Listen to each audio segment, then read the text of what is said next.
Assalamualaikum warahmatullahi wabarakatuh.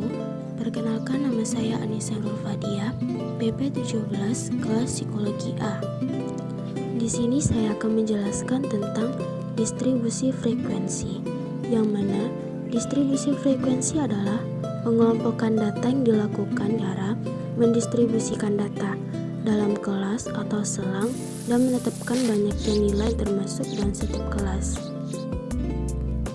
Adapun tahapan membuat tabel distribusi frekuensi sebagai berikut. Yang pertama, tentukan nilai rentangan atau R, yang mana R sama dengan nilai maksimal dikurang nilai minimal. Yang kedua, tentukan banyak kelas atau K, yang mana K sama dengan 1 ditambah 3,3 log N. Yang ketiga, tentukan lebar kelas atau C, yang mana C sama dengan R bagi K. Yang keempat, hitunglah batas panjang intervalas, yang mana nilai terendah ditambah nilai C. Berikut adalah contoh data tunggal dan tabel distribusi frekuensi.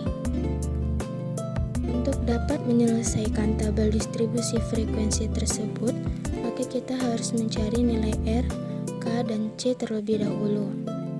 R sama dengan nilai maksimal dikurang nilai minimal, sama dengan 98 dikurang 40, hasilnya adalah 58. Untuk nilai K sama dengan 1 ditambah 3,3 dalam kurung log N, sama dengan 1 ditambah 3,3 dalam kurung log 30, sama dengan 1 ditambah 3,3 dalam kurung 1,4771, sama dengan 1 ditambah 4,87443, sama dengan 5,87443, kemudian dibulatkan menjadi 6.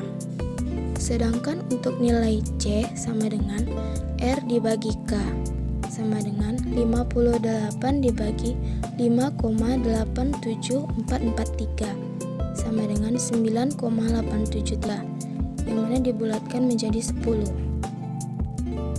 Berikutnya, kita masuk ke ukuran pemusatan data. Dalam ukuran pemusatan data, terdapat rata-rata hitung, yang mana rumusnya adalah X bar sama dengan sigma FTI per N, yang mana F sama dengan frekuensi dan TI sama dengan titik tengah.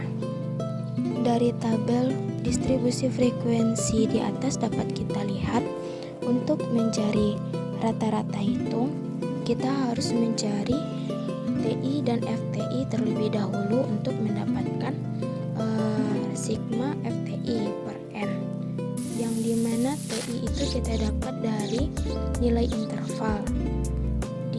Di tabel di atas kita lihat bahwa 40 ditambah 49 dibagi 2, maka hasilnya adalah 44,5. Untuk FTI sendiri itu kita dapat dari frekuensi dikali TI, yang mana frekuensi adalah 4 dan TI adalah 44,5, yang hasilnya adalah 178. Setelah hasil dari semua kelas interval kita peroleh hasilnya, kemudian kita jumlahkan, yaitu jumlah TI adalah 417 dan jumlah FTI adalah 1975.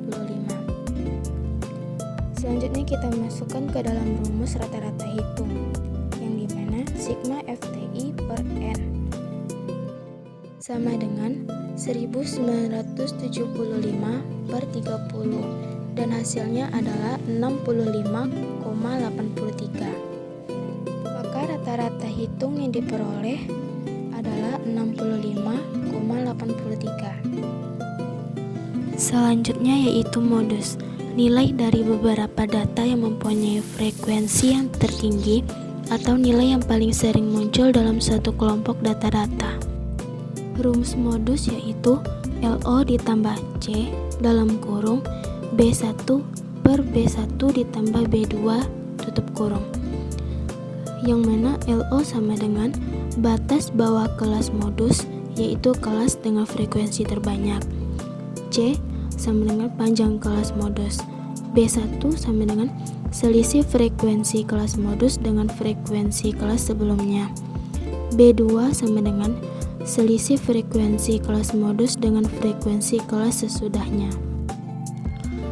MO sama dengan LO ditambah C dalam kurung B1 per B1 ditambah B2 sama dengan 59,5 ditambah 10 dalam kurung 4 per 4 ditambah 6 sama dengan 59,5 ditambah 10 dalam kurung 4 per 10 sama dengan 59,5 ditambah 10 dikali 0,4 sama dengan 59,5 ditambah 4 hasilnya adalah 63,5. Selanjutnya adalah desil, yang mana rumus desil adalah DI sama dengan LO ditambah C dalam kurung I dikali N per 10 dikurang F besar per F kecil, yang mana LO adalah batas bawah kelas desil,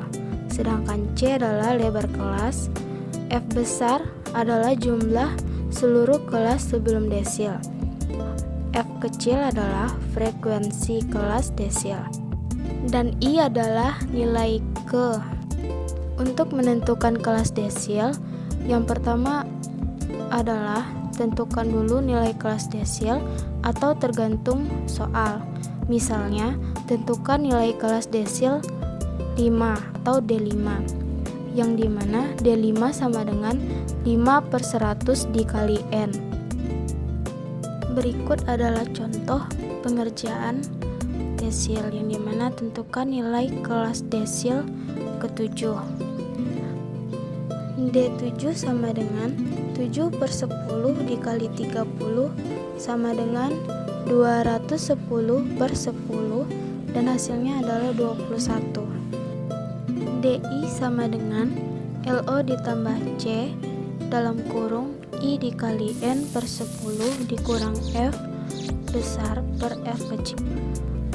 D7 sama dengan 69,5 ditambah 10 dalam kurung 7 dikali 30 per 10 dikurang 20 per 4 sama dengan 69,5 ditambah 10 dalam kurung 21 dikurang 20 per 4 sama dengan 69,5 ditambah 10 dalam kurung 1 per 4 sama dengan 69,5 ditambah 10 dikali 0,25 sama dengan 69,5 ditambah 2,5 dan hasilnya adalah 72.